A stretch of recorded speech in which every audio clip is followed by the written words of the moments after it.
फौजी भाइयों का असली पेंशन। असली वन रैंक वन पेंशन की लड़ाई में अब सुप्रीम कोर्ट के वकील तक सड़कों पर उतर आए हैं। जब से किसानों के संघर्षों से किसान आंदोलन वापस हुए हैं, वैसे ही अब फौजी भाइयों को आश है कि उनको भी उनकी वन रैंक वन पेंशन मिल जाएगी। आज हमारे सामने फौजी भाइयों की असली one rank one pension table के साथ सुप्रीम कोर्ट के पूर्व अधिवक्ता भानु प्रताप सिंह जी हैं, जिन्होंने रैंक के हिसाब से कितनी पेंशन आपको मिलनी चाहिए और कितनी हमें दी जानी चाहिए, हर छोटी बड़ी जानकारी साझा की है। आगे वीडियो में आपको लाइव दिखाएंगे। इससे पहले आपसे रिक्वेस्ट है कि अगर अभी तक आपने हमारे चैनल को सब्सक्राइब नहीं किया है तो इसे सब्सक्राइब जरूर कर दें और बेल आइकन को भी जरूर प्रेस करें, ताकि ऐसी ही बाकी अपडेट आप तक हम तुरंत पहुंचा सके। तो चलिए दोस्तों, ज्यादा समय न लेते हुए सुप्रीम कोर्ट की वकील की व्याख्यान की तरफ बढ़ते हैं। Here we go. सभी मेरे फौजी मित्रों को जो वर्तमान में सेना में सेवा कर रहे हैं, ड्यूटी पर हैं और जो पेंशन पर आ चुके हैं, सभी को जय हिंद। जो पिछला वीडियो हमने बनाया था, आप सब लोगों ने उस बहुत अच्छी तरह से उसको सराहा है। 95% से ज्यादा लोगों ने उसकी प्रशंसा की है। मैं आपको सलूट करता हूं मेरे फौजी मित्रों कि एक बात, एक दिक्कत, एक परेशानी जिसके विषय में मैंने आवाज उठाई, आपने उसको इतनी अच्छी तरह से सराहा है, उसकी भूरी भूरी प्रशंसा की है। लाखों मेरे फौजी भाई उसको देख चुके हैं और उन्हीं फौजी भाइयों में से कई साथियों के बड़े अच्छे अच्छे कमेंट आए हैं। कई मुझसे नाराज भी दिखे हैं, ज्यादा नहीं, कुछ नाराज भी दिखे हैं। कुछ का कहना है कि ये और नेताजी आ गए हैं, ये कौन से नए नेताजी हैं, ये राजनीति करने आ गए, अपनी राजनीतिक रोटियां सेकने आ गए हैं। एक साथी कहते हैं कि मैं आपको जानता हूं कि किस तरह की जातिवादी राजनीति आप करते हैं। ऐसे भी कुछ साथियों के कमेंट हैं। आपके सभी के कमेंट सिर माथे पर। जो ये समझते हैं कि मैं राजनीति कर रहा हूं, उनके भी कमेंट सिर माथे पर। जो प्रशंसा कर रहे हैं, उनके भी कमेंट सिर माथे पर। जिन्होंने मुझे गाइड किया है, जिन्होंने मुझे सूचनाएं दी हैं, उनका भी जो प्रयास है वो भी सर माथे पर। 2-3 चीजें मैं साथियों आपसे कहना चाहूंगा। एक करेक्शन, 2 करेक्शन हैं जो मैं करना चाहूंगा कि आप इसमें जरूर वो करेक्शन करें।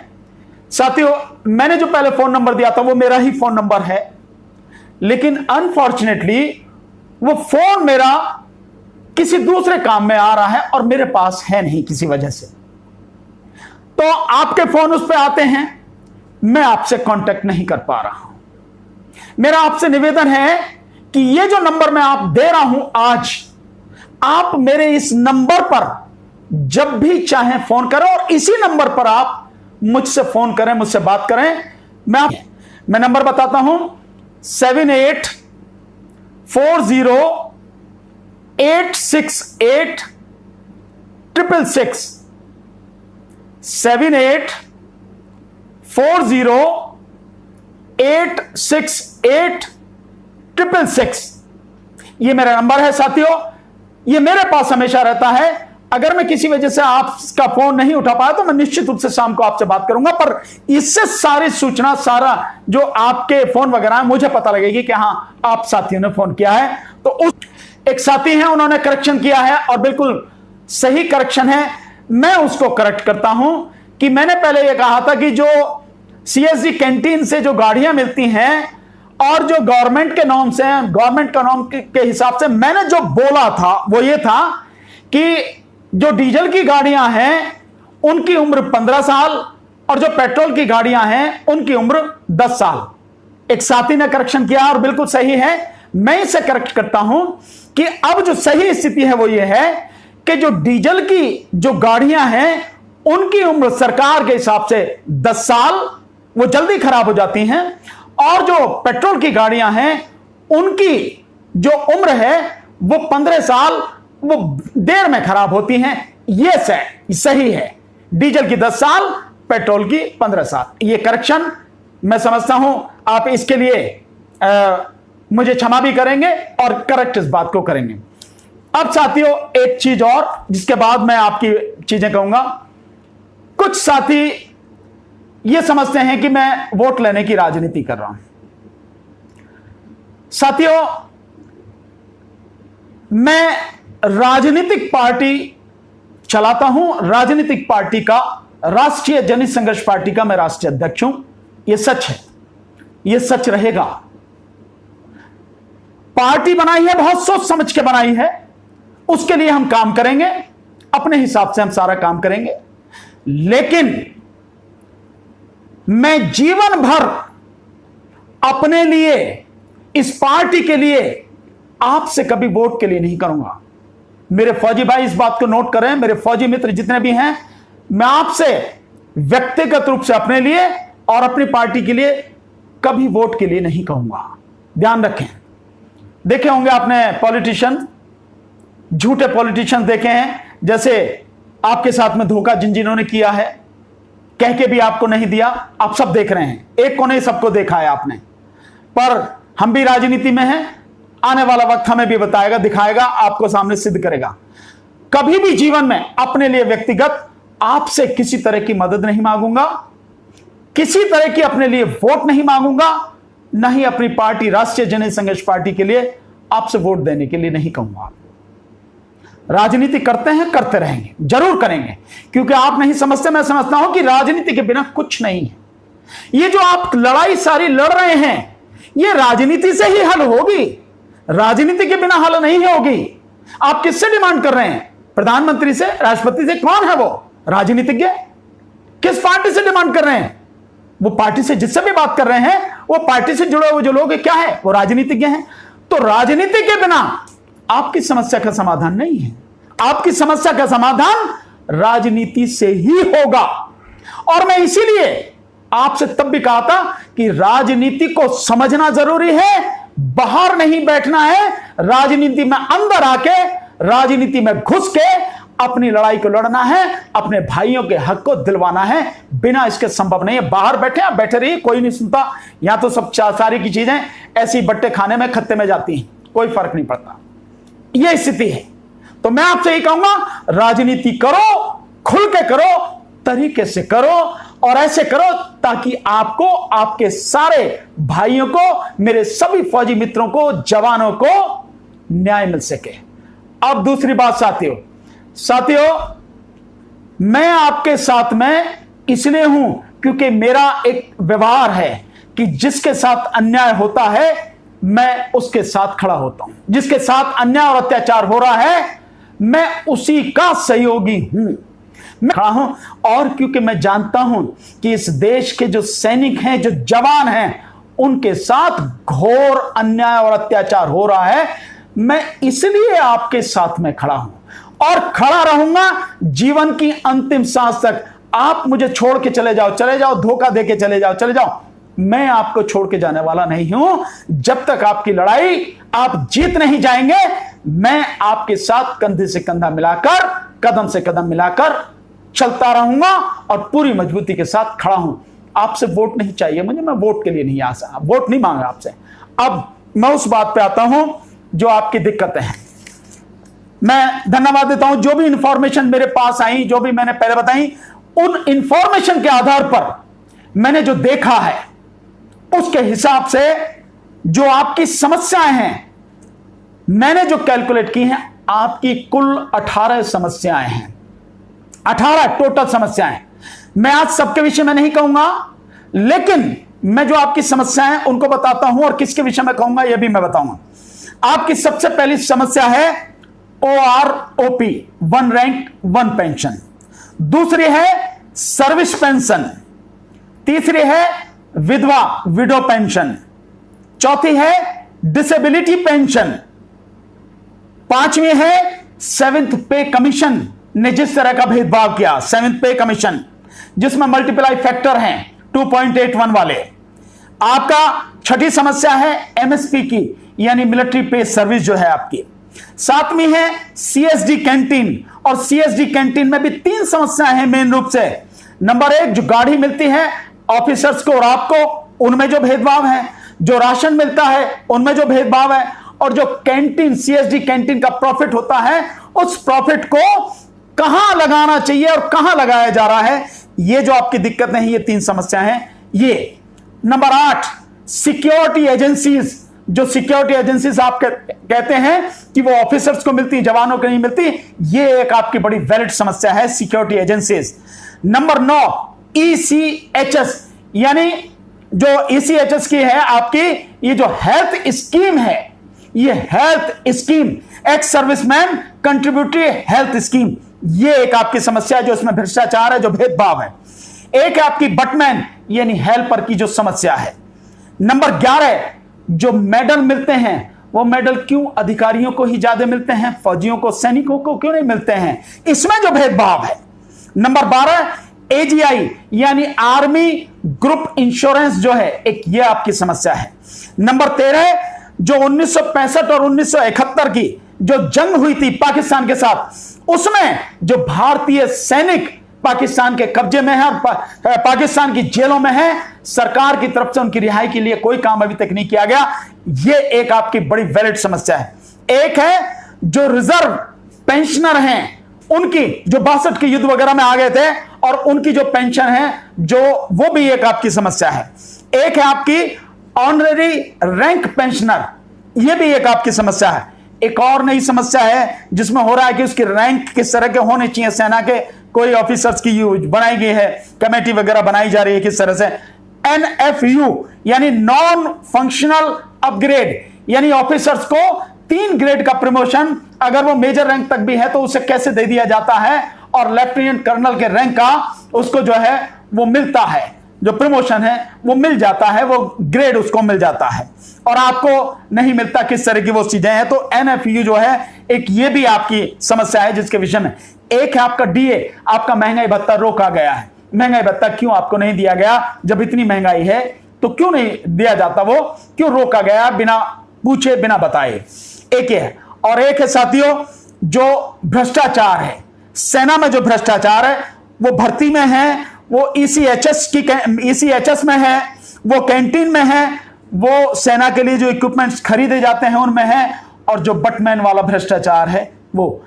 ये जो मैंने सारी चीजें देखी हैं, जो इंफॉर्मेशन, जो मटेरियल मुझे सप्लाई किया गया आपके साथियों ने, विशेषकर मिस्टर कपिल जी ने, उसके आधार पर, और जितना मैं जानता हूं जो मैंने सारी चीजें हैं, ये 18 समस्याएं आपकी हैं, और मैं मानता हूं ये आपकी बड़ी जेन्युइन समस्याएं हैं।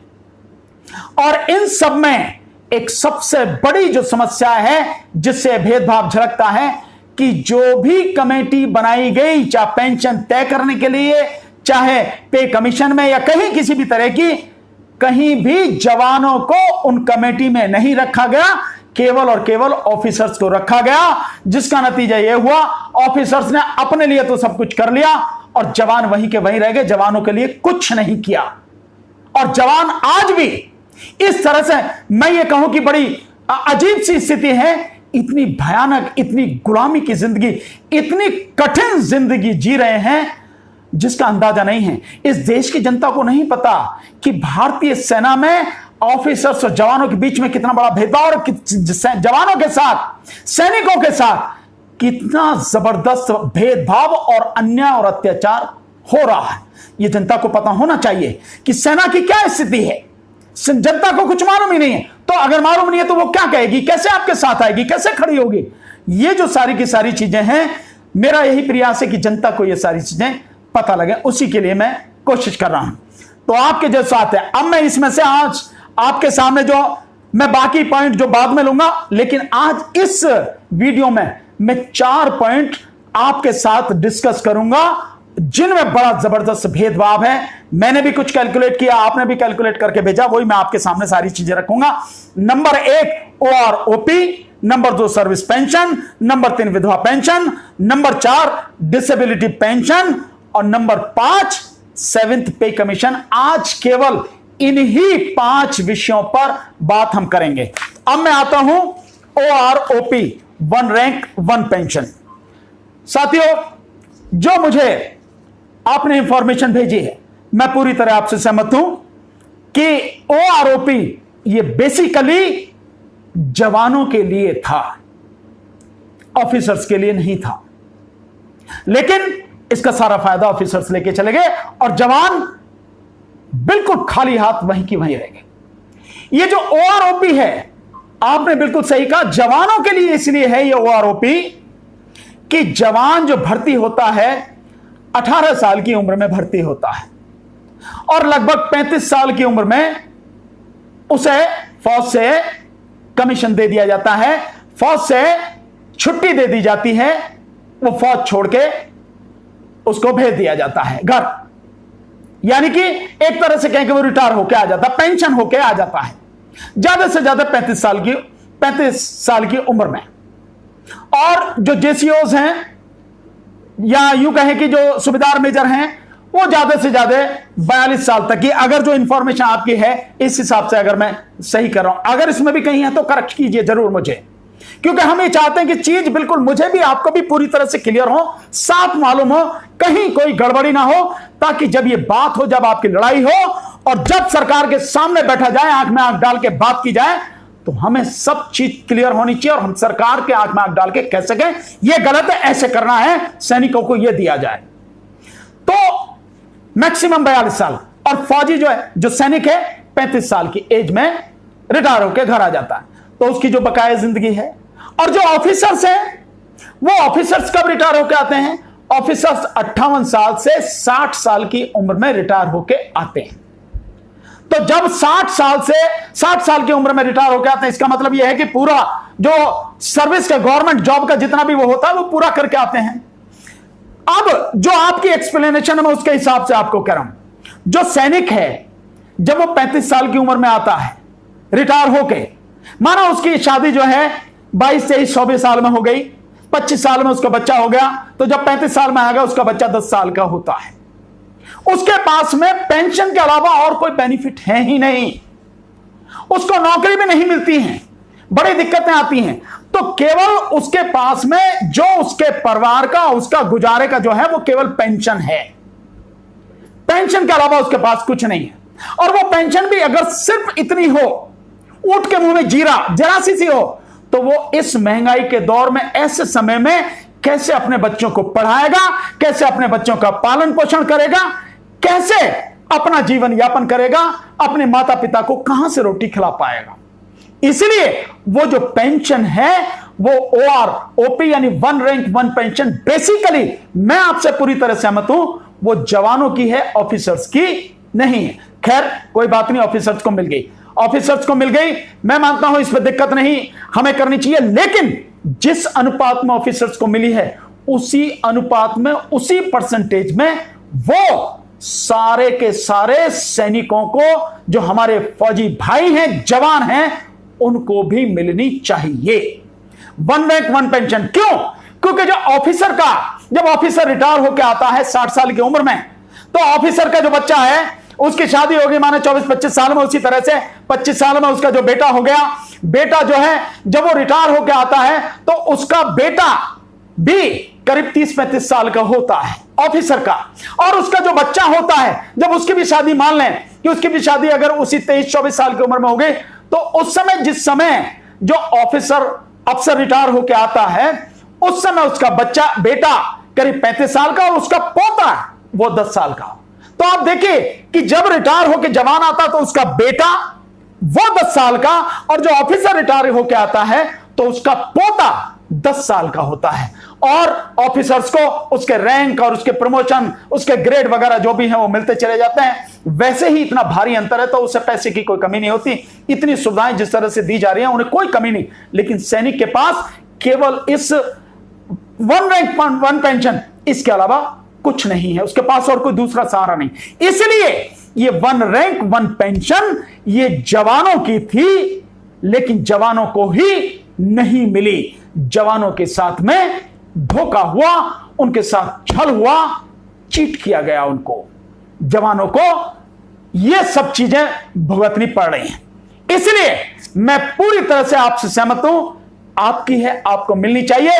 और मैं आपको विश्वास दिलाता हूं, अगर आपने अपनी लड़ाई ईमानदारी से, बिना थके तरीके से लड़ी, निश्चित रूप से आपको ये 1 रैंक 1 पेंशन जिस अनुपात में अधिकारियों की बढ़ी है उसी अनुपात में आपको बढ़कर वो मिलेगी, अगर आप ईमानदारी से और तरीके से लड़ेंगे तो। अगर नहीं तो फिर कुछ भी हो सकता, क्योंकि यहां नेताओं पे कोई फर्क नहीं पड़ता। प्रधानमंत्री तो देश के जिस तरह से काम कर रहे हैं आप सब जानते हैं, ये एक स्थिति है। तो आपको होनी ये ऐसे ही मिलनी चाहिए, आप इसके हकदार हैं, और जिस रेशो में बढ़ी वो आपकी पेंशन उसी रेशो में बढ़नी चाहिए। मैं यहां एक चीज कहना चाहता हूं कि जैसे मैंने पहले कहा था कि जवानों में भी 2 ग्रुप बांट दिए गए, भाई एक्स और वाई। तो उसमें एक्स वाले एक साथी हैं, बड़े परेशान हुए कि भाई आप कौन होते हैं एक्स करने वाले, एक्स के लिए हम क्यों आपकी बात माने, और आप अपनी बात है जो बंद कीजिए, आप ये जो कह रहे हैं गलत कह रहे हैं। भाई मैंने आपकी पेंशन कम करने की बात नहीं कही, मेरा कहना सिंपल यह है कि अगर एक रैंक और एक पेंशन का फॉर्मूला है और आपको माना ज्यादा मिल रहे हैं, नीचे वाले को भी या जिसको कम मिल रहा है उसी को भी, आपका जब रैंक 1 है तो उसको भी अगर आपके बराबर पेंशन मिल जाए तो दिक्कत क्या है। मैंने ये नहीं कहा कहीं पूरे उसमें कि आपकी पेंशन काट के कम कर दी जाए, मेरा सिंपल सा कहना है कि 1 रैंक 1 पेंशन तो दोनों की बराबर होनी चाहिए, और अगर आपकी ज्यादा है तो नीचे वालों की भी ज्यादा कर दी जाए, क्या दिक्कत है। कम किसी के भी करने की जरूरत नहीं है, लेकिन जिनकी कम है उनकी बढ़ा दी जाए और बराबर मिला दी जाए, उसमें कहां दिक्कत है। ये मेरा कहना है। मैं कभी किसी के हक को मारने की बात नहीं कहता, कभी कोई गलत बात ना मुझे जरूरत ना मैं कहता। अब एक बात तो मैं सहमत हूं, ओआरओपी आपकी है, आपको मिलेगी, ईमानदारी से लड़ना है, डट के लड़ना है, बिना डर बिना झिझक के लड़ना है, और पूरी रणनीति बना के लड़ना है। अभी तक मुझे ऐसा लगा नहीं है आपकी जिस तरह की रणनीति। अब दूसरा आ जाते हैं हम सर्विस पेंशन पर। जो सर्विस पेंशन है, आपकी सर्विस पेंशन वाकई में आपके साथ में बहुत बड़ा अन्याय हुआ है। देखिए जो मेरे पास मुझे डाटा आपने दिए गए हैं, छठे पे कमीशन के बाद में जो आपकी सर्विस पेंशन है, जो सर्विस बेसिक पेंशन इन 2006 यानी 2006 में जो थी, वो अफसर यानी लेफ्टिनेंट कर्नल रैंक का मुझे दिया गया है। इसमें जो बताया गया है उनकी जो बेसिक पेंशन थी 2006 में वो थी 14,600, और उनकी जब बेसिक पेंशन ओआरओपी की बात हुई वो हुई 33,225, यानी कितनी बढ़ी, वो बढ़ी 227.57, यानी 227.57%। अगर हम गुना में कहें तो 2.25 गुना से ज्यादा उनकी पेंशन में बढ़ोतरी कर दी गई ओआरओपी के समय में, जब उन्हें दी गई 2015-16 में, 2015-16 में जो दी गई, इतनी बढ़ा दी गई। और जो जवान हैं, जो नायक रैंक इनकी जो दे रखी है, उनको जो बेसिक पेंशन मिलती थी 2006 में, वो मिलती थी 4,046 और इनको जो बढ़ाया गया, इनका मात्र जो बढ़ा के दिया गया ओआरओपी में, वो केवल 177.21% बढ़ाकर दिया गया, यानी 177.21%, यानी लगभग 1.25 गुना बढ़ाई गई। आप देखिए कि उनकी 2.25 गुने से भी ज्यादा है, और आपकी जवानों की 1.25 गुना। केवल जब आप बढ़ा रहे हैं, क्या क्राइटेरिया रख रहे हैं, बढ़ाने के बाद जवान की क्या हो गई, जो जवान की जो पेंशन हो गई ओआरओपी के बाद में 7,170, पर जितनी अगर जो ऑफिसर्स की बढ़ाई गई 2.25 गुना से ज्यादा है, अगर उतनी ही बढ़ाई जाती तो जवानों की पेंशन होती, बेसिक पेंशन ओआरओपी के बाद में 9,207 रुपए, यानी कि 2,163 रुपए उनके बढ़ जाते, 2,163। अब इसका फर्क आगे क्या पड़ा है कि जब 7th पे कमीशन में आए तो 7th पे कमीशन में जो फैक्टर जिससे गुणा की गई उसमें भी अंतर रखा गया। उसमें क्या था, जो ऑफिसर्स के लिए था 2.71 रखा गया और जवानों के लिए 2.57 रखा गया। मेरा एक बहुत सीधा सा, एक आम व्यक्ति भी अगर पूछेगा, और मैं आपके माध्यम से सरकार से पूछना चाहता हूं, या 7th पे कमीशन में जो लोग थे वो सारे के सारे, मैं उनसे जानना चाहता हूं कि अगर आपने 227.57% ऑफिसर्स की बेसिक पेंशन बढ़ाई, तो आपने इतनी ही जवानों की क्यों नहीं बढ़ाई? आखिर बढ़ाने का क्या क्या क्राइटेरिया था? क्या महंगाई की वजह से बढ़ाई गई? क्या कुछ और परिस्थितियां जिनकी वजह से बढ़ाई गई? अगर वो और परिस्थितियां हैं, ये महंगाई थी, तो महंगाई जितनी अधिकारी के लिए बढ़ी उतनी ही जवान के लिए भी बढ़ी। और ऑफिसर की तो वैसे भी तनख्वाह जाता है, तो दिक्कत जवान के सामने ज्यादा है। तो जितनी परसेंट आप ऑफिसर्स की बढ़ा रहे हो उतनी ही आपको जवान की बढ़ानी चाहिए। अगर इस तरह से होती, और 7th पे कमीशन में जिस तरह से फैक्टर जिससे गुणा करना था, ऑफिसर्स के लिए 2.7%, 2.71%, वो सॉरी 2.71 और जवानों के लिए 2.57। अगर ये आपने 2.71 रखा तो जवानों के लिए भी क्यों नहीं रखा 2.71? इसमें अंतर क्या था? फिर वही बात कि क्या यह महंगाई की वजह से था, किन परिस्थितियों की वजह से था? तो जो परिस्थितियां ऑफिसर के लिए थी वो तो जवान के लिए भी थी ना। जवान के लिए तो कम नहीं थी ना परिस्थितियां, तो आपने उसका कम क्यों करा, उसका भी क्यों नहीं बढ़ाया? ये जेन्युइन आपकी चीज है। अगर ये सब होता कि जितनी 227.57% ऑफिसर्स की बढ़ी और 2.71 ऑफिसर्स की, यही सब रेशो रहता, तो आज के समय में जो जवान है उस जवान को जो पे मिल रही है, वो पेंशन उसको मिल रही है 7th पे कमीशन के बाद, वो मिल रही है 18,427। जबकि ईमानदारी से अगर जिस रेशो में ऑफिसर्स की बढ़ी, जिनको मिल रहे हैं 90,040, जवानों की भी बढ़ती तो जवानों को मिलते 24,951, यानी कि लगभग 6,500 रुपए जवानों की पेंशन में बढ़ जाते। न्याय तो यही है ना कि अगर कोई परसेंटेज आप बढ़ा रहे हो तो परसेंटेज सभी पे बराबर समान रूप से लागू होगी। तो यह अन्याय है सरकार ने जो किया है। सरकार को अपने इस अन्याय को खत्म करना पड़ेगा और जवानों को ईमानदारी से जो उनका हक बनता है, जो सर्विस पेंशन उनकी बनती है, उसी हिसाब से वो देनी पड़ेगी। आप नहीं बता सकते कि कैसे, अगर महंगाई बढ़ती है तो सबके लिए बढ़ती है ना, वही सारा एक क्राइटेरिया है। आप एक ही पैमाना सबके लिए क्यों नहीं रखेंगे? आपके जो वेतन में है पहले ही वैसे अंतर है, तो वो बाकी जब आप बढ़ाएंगे वही रेशो रखना पड़ेगा। यही प्रिंसिपल ऑफ नेचुरल जस्टिस है, नैसर्गिक न्याय जिसे बोलते हैं, वो यही है। कुदरत का कानून, कुदरत का न्याय वो यही है कि जो परसेंटेज वहां बढ़ रही वहां आप बढ़ाएंगे।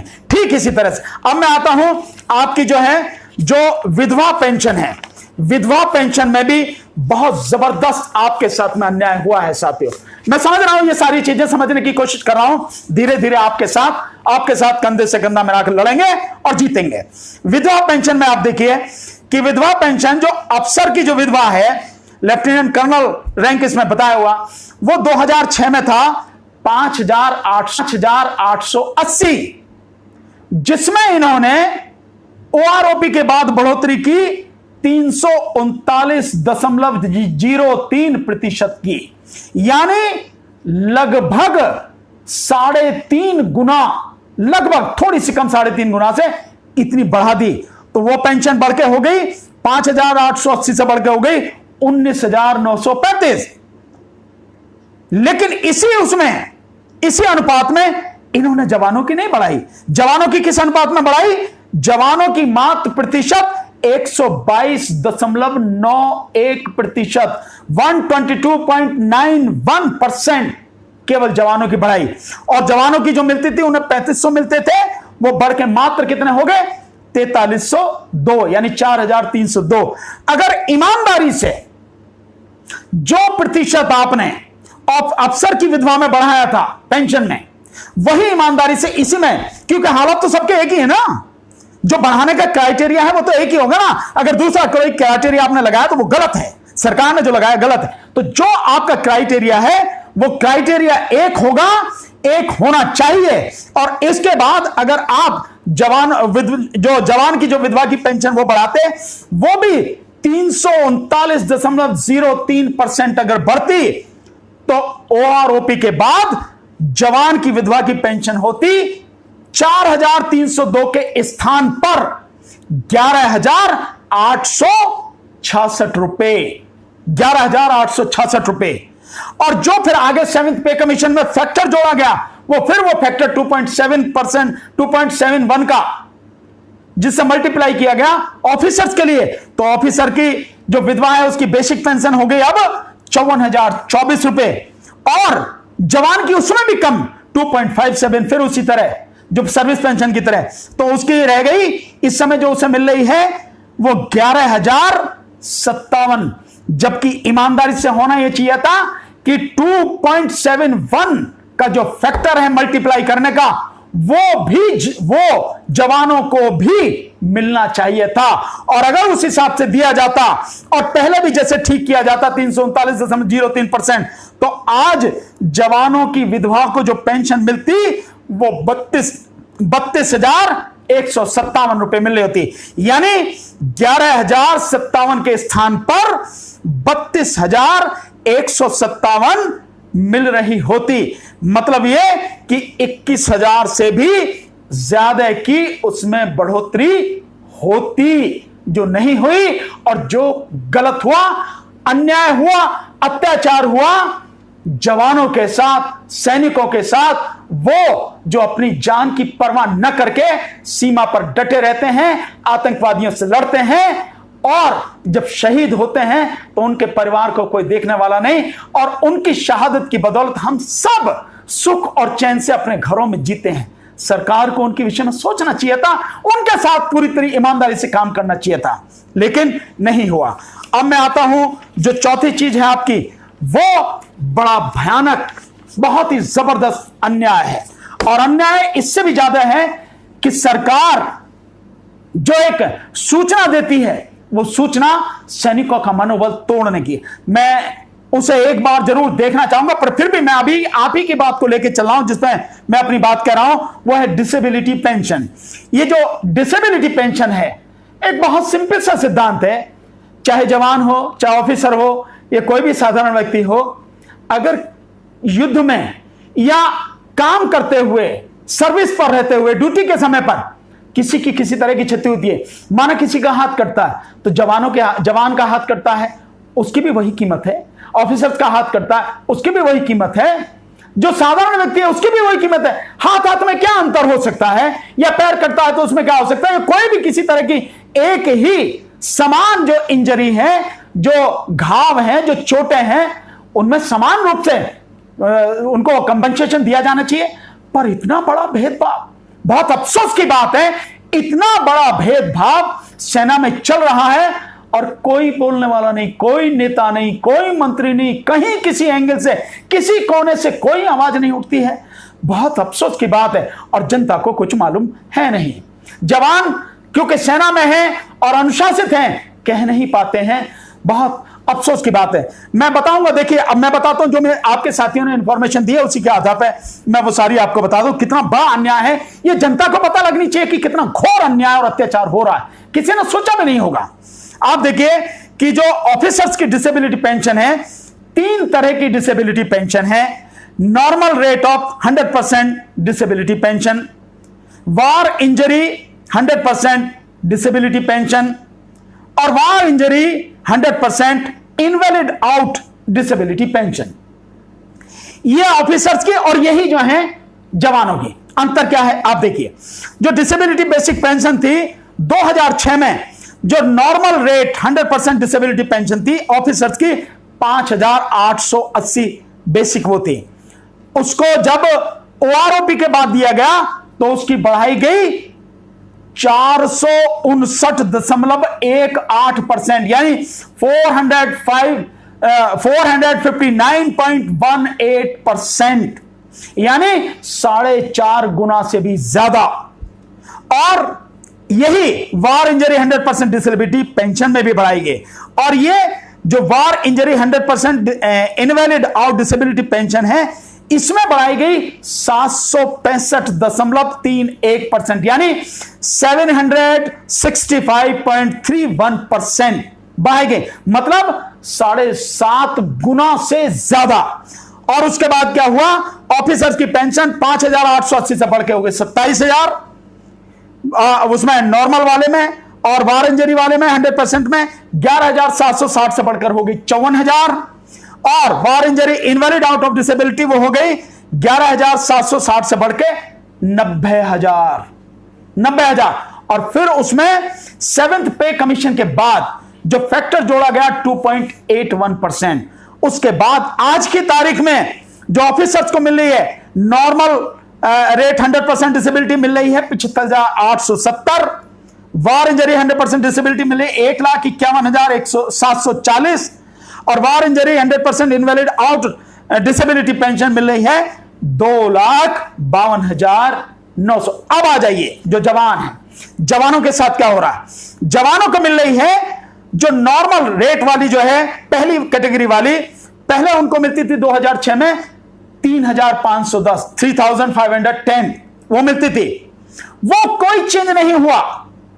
ओआरओपी के बाद कोई चेंज नहीं हुआ, वो इतनी ही बनी रही। ठीक इसी तरह से उनको war injury 100% disability pension second category वाली वो 7,020 मिलती थी 7020, उसमें भी कोई चेंज नहीं हुआ, वो भी एज इट इज बनी रही। इसके अलावा जब war injury 100% invalid out disability pension यानी तीसरी कैटेगरी की, थर्ड कैटेगरी की, उसमें उसको मिलते थे 7020 यानी 7,020, उसमें जवान की में मात्र बढ़े 146.78% यानी 146.78% यानी 1.5 गुना ही, मुश्किल से 1.5 गुना। और ऑफिसर्स की कितनी हुई 7.5 गुना से ज्यादा, यानी 6 गुना से ज्यादा उसकी वो बढ़ा दी गई। और जिसका नतीजा यह हुआ और फैक्टर जो 7th पे कमीशन में फैक्टर आया वो फैक्टर भी मात्र 2.57 जिससे गुणा करी। तो अब आप समझ लीजिए कि नतीजा यह है कि आज की तारीख में जो नॉर्मल रेट 100% डिसेबिलिटी पेंशन है अधिकारी को मिलती है 75,870, जवान को मिलती है मात्र 9,000 रुपए, मात्र 9,000। वार इंजरी 100% डिसेबिलिटी पेंशन ऑफिसर को मिलती है 1,51,740, जवान को मिलती है मात्र 18,000 रुपए, मात्र 18,000। और war injury 100% invalid out disability pension जो ऑफिसर को मिलती है 2,52,900 रुपए आज की तारीख में, वो जवानों को मिलती है मात्र 26,481, मात्र 26,481। अगर ईमानदारी बरती गई होती जो कि बरतनी चाहिए थी, ऑफिसर के और जवानों के बीच में इस बेईमानी की, इस भेदभाव की जरूरत नहीं थी। किसी भी कीमत पर कोई लोग बैठे थे, उन्हें देखना चाहिए था कि आप जो बैठे हैं न्याय करें, न्याय के लिए बैठे हैं, किसी के साथ अन्याय नहीं होना चाहिए। जिस अनुपात में, जिस औसत में आपने ऑफिसर्स की पेंशन बढ़ाई, उसी अनुपात में डिसेबिलिटी पेंशन आपको जवानों की भी बढ़ानी चाहिए थी। अगर आप ईमानदारी से जिस तरह से आपने जो ऊपर की 2 कैटेगरी में 459.18% बढ़ाई और लास्ट वाले में 765.31% बढ़ाई, इसी रेट में अगर जवानों की भी बढ़ाई जाती तो जवानों को आज मिल रही होती पेंशन और जो उन्हें मिलनी चाहिए, जो आने वाले समय में उन्हें मिलेगी। हम सब मिलकर संघर्ष करेंगे, लड़ेंगे और इसे लेके रहेंगे। और वो कितनी मिलनी चाहिए देखिए कितना घोर अन्याय। जवानों को मिलती 75,800, वो ऑफिसर्स को जो मिल रही है 75,870, ईमानदारी से अगर काम किया गया होता तो जवान को मिल रही होती 45,289 रुपए फर्स्ट कैटेगरी में जो है normal rate of 100% disability pension. और दूसरी जो वार इंजरी 100% डिसेबिलिटी पेंशन है वो जो अधिकारियों को मिल रही है 1,51,740, आज ईमानदारी से अगर दी गई होती जवानों को तो जवानों को मिलती 18,000 के स्थान पर 90,578। और जो तीसरी कैटेगरी की है war injury 100% invalid out disability pension, वो अगर ईमानदारी से दी गई होती तो जो ऑफिसर को मिली है 2,52,900, जवानों को 26,481 के स्थान पर मिल रही होती 1,50,967। अगर ये मिलती ईमानदारी से, किसी का क्या घट जाता है, सरकार पे कितना बोझ पड़ जाता है। मैं जानना चाहता हूं कितना बोझ पड़ जाता अगर हमारे इन सैनिकों को सबको दिया जाता। ज्यादा से ज्यादा 50,000 करोड़ का पड़ जाता, 1 लाख करोड़ का पड़ जाता। जो देश के सैनिक फौजी हमारे देश की रक्षा करते हैं, जिन्होंने अपनी जान कुर्बान कर दी, जो देश के लिए जिए, देश के लिए मर रहे हैं, उन्हें अगर उनका हक मिल जाता, उनके साथ न्याय हो जाता, सरकार पे क्या फर्क पड़ जाता है? कोई फर्क पड़ जाता? 3-3.25 लाख करोड़ का जो बजट है डिफेंस का, वो 4 लाख हो जाता, क्या फर्क पड़ता है? लेकिन जवानों को उनका हक तो मिलता, उनके साथ न्याय होता, वो इंसान की तरह जी पाते, वो गुलामों की तरह तो नहीं जी रहे होते, न्याय उनके साथ होता।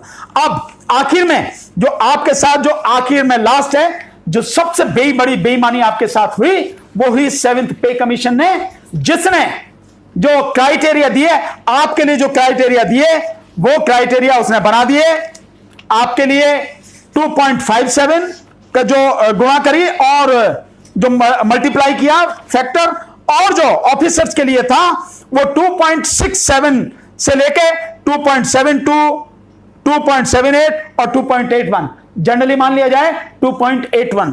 तो जो 2.81 मल्टीप्लाई किया ऑफिसर्स के लिए, ईमानदारी की बात यह है कि वही मल्टीप्लाई करना था जवानों के लिए।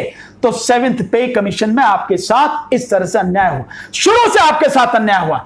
एक बार अगर परसेंटेज सही तरीके से, जिस परसेंटेज में ऑफिसर्स की बढ़ा रहे हैं उसी परसेंटेज जवानों की बढ़ाते, तो यह अन्याय नहीं होता, जवानों को उनका हक मिल गया होता, और वो इस आजाद देश में जिसकी सेवा करके वो आए हैं, पेंशन लेके आए हैं, वो इंसान की सम्मान से जिंदगी जी रहे होते। साथियों, ये नहीं हुआ, पर कोई बात नहीं साथियों, अब लड़ना है, अब लड़ना है, ईमानदारी के साथ में लड़ना है, मजबूती के साथ में लड़ना है, पूरी रणनीति बना के लड़ना है और तरीके से लड़ना है।